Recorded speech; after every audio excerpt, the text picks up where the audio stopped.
Hello there. What's going on, everybody? Today we're talking Legion Clone Wars, and we're talking about the clone troopers themselves because I just wanted to talk about clone troopers. They look very cool. Unfortunately, that does mean you're going to have to paint a lot of white. That could be a problem. White paint, the same color as Cool Whip. We'll be talking about clone troopers. Also, I do want to remind you guys, if you are new here, if you're just getting around to it, there's a big round of the giveaway running all month long. All you have to do to enter to win is be a subscriber and leave a comment, and you can win 2 Star Wars Celebration exclusives, Hasbro Black Series, Maul, and Obi-Wan. I'm going to ship those anywhere worldwide, and you can win some toys because, hey, they're pretty cool. All right. And of course, if you're watching this in the future after that giveaway is over, I'd run giveaways all the time. So almost constantly. There's always a giveaway going on. So, that being said, we're going to talk about the clone troopers. These guys are awesome. They're very, very nice looking. These are Phase 1 clone troopers, which means we'll probably get various other types of clone troopers. All the color schemes are going to be amazing. I think I'm probably going to run another painting competition, as a matter of fact, once the Clone Wars comes out, so we can take a look at the best Clone Wars specific painted stuff. What do you think? Do you guys think I should do that? Let me know in the comments below if you think I should do another painting competition. I did one when Legion first came out, and that was pretty successful, but it was kind of broad because it covered anything. So I want to cover something specific, but I want to do it once the Clone Wars comes out. So I think a Clone Wars core set only, competition would be a good idea, especially since we're going to have Grievous and all these other things and different clone paint schemes. Could be pretty cool. All right. So, I'm digging these guys. Definitely digging these guys. We're getting, a look at, in the Clone Trooper expansion itself, you do get a look at, the different, painted versions they have. We're going to look at the close-up of our cards. We can see that new Surge token down there and what looks like a Smoke token on the right, which is kind of cool. But I really want to talk about the Phase 1 Clone Trooper itself, as well as some extra details we learned about clone troopers from this recent interview with Luke Eddy and Alex Davey on the Notorious Scoundrels on 5th Trooper podcast. I've been talking about them a lot. You should definitely check them out.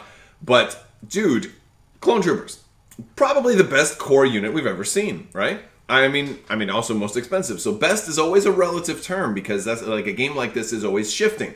So you're only getting 4 minis, so you're not getting quite as many as you do with the droids. But oh boy, first off, black die for unarmed. Black die for ranged. Black die for ranged is really, really good for a core unit especially. Red die for defense. And you're range 1 to 3. So 1 to 3, black for offense. Super good offense. Just kind of like the Rebels, right? Armor, red die. Kind of like the Imperials. We're getting the best of both worlds, which is kind of cool. But we're paying for it because they're over 50 points for just a single bare bones unit. And we do get heavy weapons and personnel and equipment and grenades. So we've got some options. We're health 1, courage 1. We have no surges, which is where I think surge tokens are probably going to play a more important point with this faction. Surge tokens will help you with surge. So we've got our speed of 2, and we've got fire support. Now, fire support is one of these keywords that I looked at it when it first showed up, and I was like, that sounds cool, but it also sounds kind of bad. And here's why I feel like, I have mixed emotions on fire support. So, on its own, I feel like, you could do a lot of extra damage with it, but at the same time, what are you sacrificing? So, reading fire support up close, it says, like, when another friendly unit performs a ranged attack, if you have a face-up order token, each mini in your unit may add an eligible weapon to the attack pool. If you do, flip your order token face down. Limit 1 fire support per attack pool. So you can basically have, the simplest way to look at this is you can have 1 clone trooper unit firing. You're like, we really need to like double down on the guns, and then of course add the other one. Now,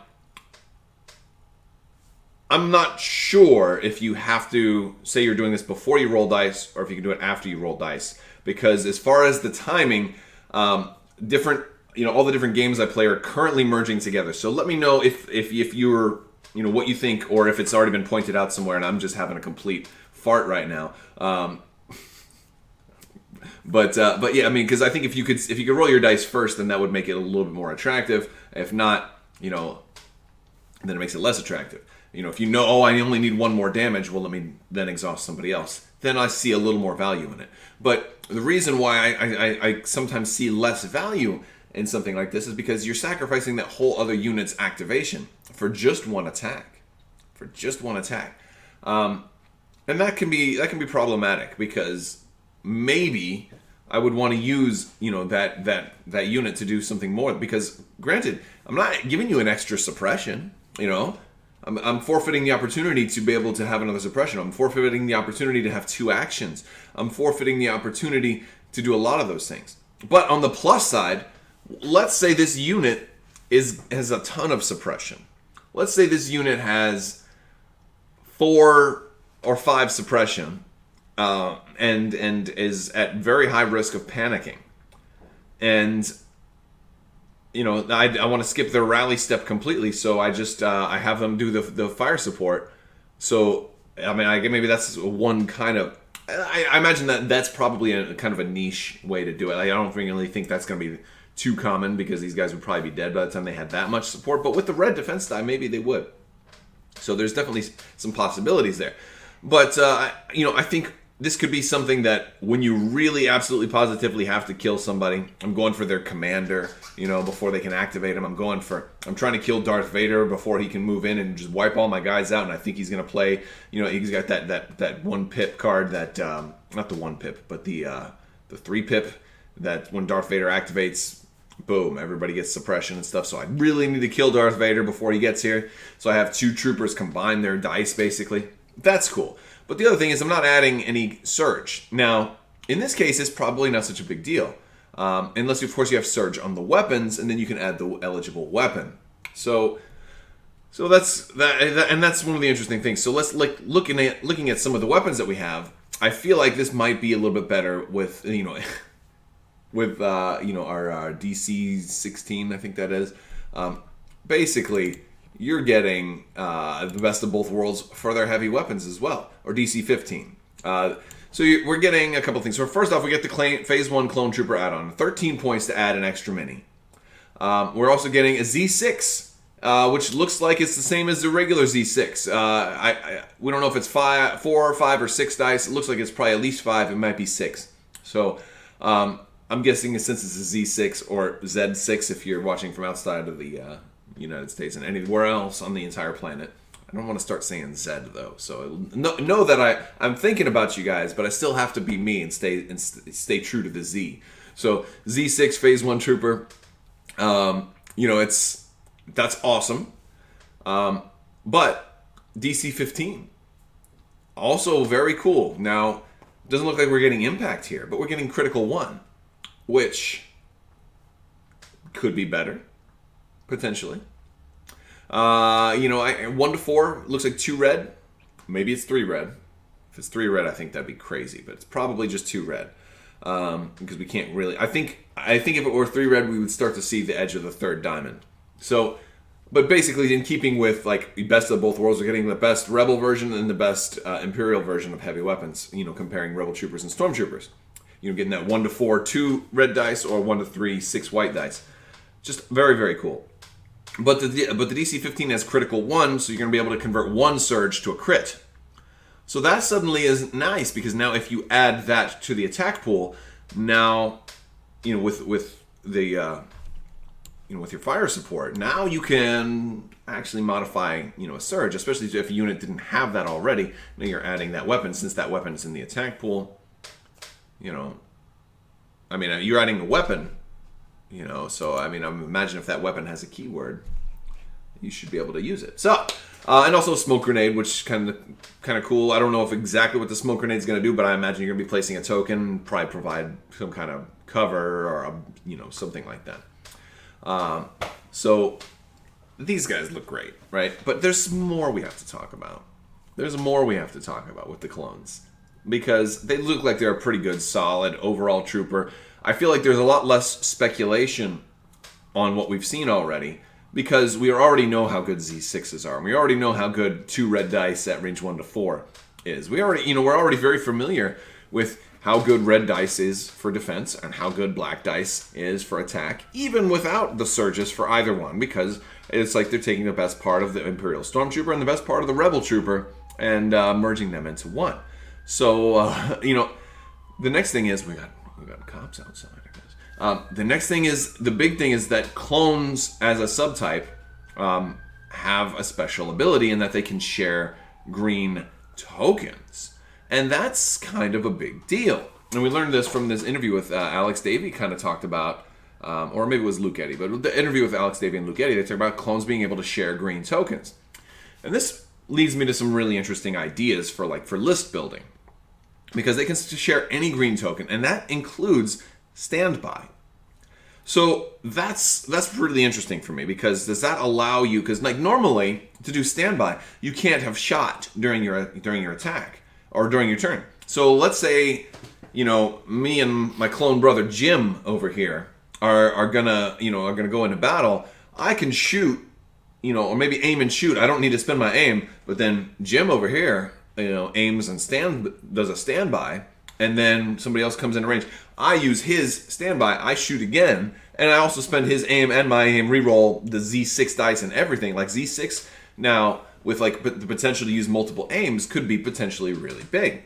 Now, granted, standby is only range 2, but the cool thing is one way around standby is like trying to get damage on somebody ahead of time for their suppression, and now all of a sudden I can have this clone unit standing out in the open, and go ahead and put suppression on me. That's not shoot me, no problem, because I'm going to use his standby token. So, the way that I'm assuming this is going to actually trigger, you moved within range 2 of me, I will now use his standby token, trigger it from my distance. I'm assuming that that's actually the way it's going to work when the rules come out. That could be really strong. And that one might be one of those reasons why clones are so darned expensive, because, granted, their stats are already good, but the clone as a subtype, that might be really strong. It might require some interesting strategies to deal with. I have a feeling that might even be too strong. Let me know if you think that would be too strong. Or if they'll have to say, no, to trigger it, you have to be from the range of the unit that has the token. But if they're sharing it, then it could be for anybody. I think they said you have to be range 1, though, to share tokens. So you'll have to be pretty close. So if that's the case, here's a list building idea. And because they're so expensive, right? You build, let's say, for starters, when the Clone Wars first come out, you're going to have, not that many options, right? The same thing when Legion first came out. You didn't have that many options. But here's what I'm thinking. And here's what I want to get your feedback on. I think you go with 3 units of clone troopers, no upgrades at all, just bare bones, cheapest you can get. Then you go with 3 units of clone troopers that are fully loaded. Fully loaded. We're talking maybe 2 with Z6 and 1 with the RS-15, or what do they call that thing? The DC-15. And the extra unit, maybe even, enhanced scopes or something like that, and maybe smoke grenades, whatever. We really load them up for both survivability and for offense. Mostly for offense. And these are the ones that maybe they move and then they shoot. Or if they're in a good spot, maybe they aim and shoot. Maybe they dodge and shoot. But probably aim and shoot. Then, depending on how your shots go, you have the other guys do the aiming. All right? You have your other guys do the standby. Because I think for points, even though you're going to spend a lot of points on these, and we still don't know what the Z6 and the DC-15 are going to cost, I imagine they'll probably be more expensive than the DLT-19 and the Z6 for the Rebels, just because you're also getting a clone hit point out of that. So it's probably going to be a couple more points than what we were already. So really expensive core unit once you fully load them out. So, but I think if you're trying to get the biggest bang for your buck, have your expensive one be the one that shoots twice during a turn because of the clone sharing. In theory, you could go with 5, clone troopers, bare bones, and 1 really heavy laden, heavily built up clone trooper unit, and have, if you were in a small enough battlefield, or a close enough proximity, you could have all the other ones do a standby, hidden behind a wall so they can't lose their standby. And then just have the one, triggering standby every single turn. You move, use his standby, shoot you with my 100-point unit. Oh, you shoot you with my 100-point unit. So effectively, you're kind of being very efficient that way. Now, I think to actually make that work would be damn near impossible. Plus, you're going to get shot. You're going to start losing units out of that really expensive. So that's why I say, realistically, maybe you go 3 and 3. Or two weak ones and 4 strong ones. And you just have the weak ones filter out the aims and the standbys to let the more expensive ones shoot. So basically teamwork that way. And I'm like, that's pretty cool. Additionally, if you're worried about survivability too, you can have the cheap ones also dodge and standby. Or if you're too far away, you just have them dodge and aim. So you can really stack the dodges that way. And it's going to be interesting with the surge tokens, how those want to work also, because you may just be able to take a surge action. We'll see if surge is like a new action that they're going to give us. We'll have to wait until all the rules come out for the Clone Wars, because if you can just take a surge, then that might be also useful. Maybe you're going to take a surge action and aim. But then again, we don't even know if surge is going to be an action. Maybe it's a byproduct of some other new type of action. Maybe it's clone brotherhood sing-along songs that motivates everybody, and maybe it'll be a new bard class that comes out, and you've got a clone with a guitar. All right. Well, that's all I've got for you today. The clones look awesome. Can't wait to see more, especially, more from the core set. I'm looking forward to the Bark Speeders, the Droidicas, to see what else they're going to release too. We still haven't seen any heavies yet. Let me also know what you're looking forward to see from the Clone Wars. I want to thank you all so much for watching. If you like this video, go ahead and give it a thumbs up. Let me know what you think in the comments below. Check out Crabbok.com. You can hop in Discord. Social media links for all that stuff is down there. I want to thank you so much for watching, and have a great day.